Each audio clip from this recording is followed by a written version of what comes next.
Hi friends, இன்றைக்கி வெண்டைக்காய் புளிக்குழம்பு எப்படி வைக்கலாம்னு வாங்க பார்க்கலாம். முதல்ல தேவையான பொருள் வெண்டைக்காய், சின்ன வெங்காயம், 10 பல் பூண்டு, 2 பச்சை மிளகாய், 2 தக்காளி, அப்புறம் தாளிக்கிறதுக்கு வெந்தயம், சோம்பு, கடுகு, இதில் மிளகாத்தூள், மல்லித்தூள், குழம்பு மிளகாய் பொடி ஆச்சியில் நான் வாங்கி வச்சுருக்கேன் எப்போதுமே. அப்புறம் ஒரு நெல்லிக்காய் சைஸ் புளி ஊற வச்சுட்டோம். ஒரு கடாயில் எண்ணெய் ஊற்றி ஃபஸ்ட்டு நம்ம இந்த வெண்டைக்காவை மட்டும் நல்லா நேரமாக அந்த வலுவலுப்பு தன்மை போகிறதுக்காக நல்லா நம்ம அதை மட்டும் வறுத்துக்கலாம்.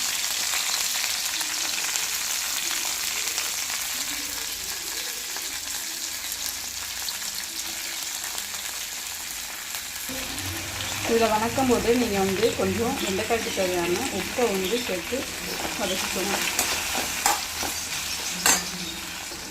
வெண்டைக்காய் அப்படியே ஒரு சைடு ரோஸ்ட்டாக இருக்கட்டும்.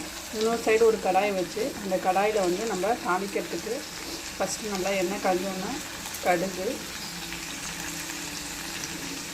சோம்பு, வெந்தயம் இது மூணுத்தையும் நல்லா போட்டு பொரிய விட்டுக்கலாம். இப்போ கடுகு, சோம்பு, வெந்தயம் நல்லா பொரிஞ்சு வந்தோன்னே பச்சை மிளகா ஆட் பண்ணிக்கலாம். அப்புறம் ஆட் பண்ணி நம்ம உரிச்சு வச்சுருந்த பூண்டு, சின்ன வெங்காயம் இந்த ரெண்டுத்தையும் ஆட் பண்ணிக்கலாம்.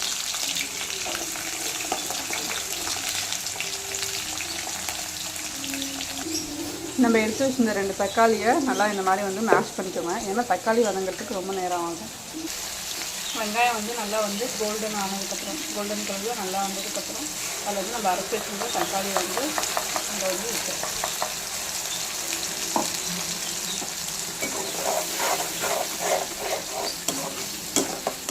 நல்லா கலர் விடுங்க. இப்போ இதுக்கு தேவையான கொஞ்சம் உப்பு ஆட் பண்ணிக்கோங்க.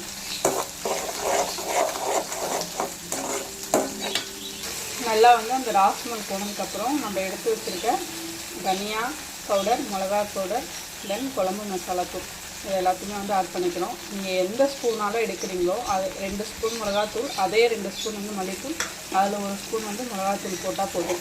அது நல்லா திக்னஸாக இருக்கும்.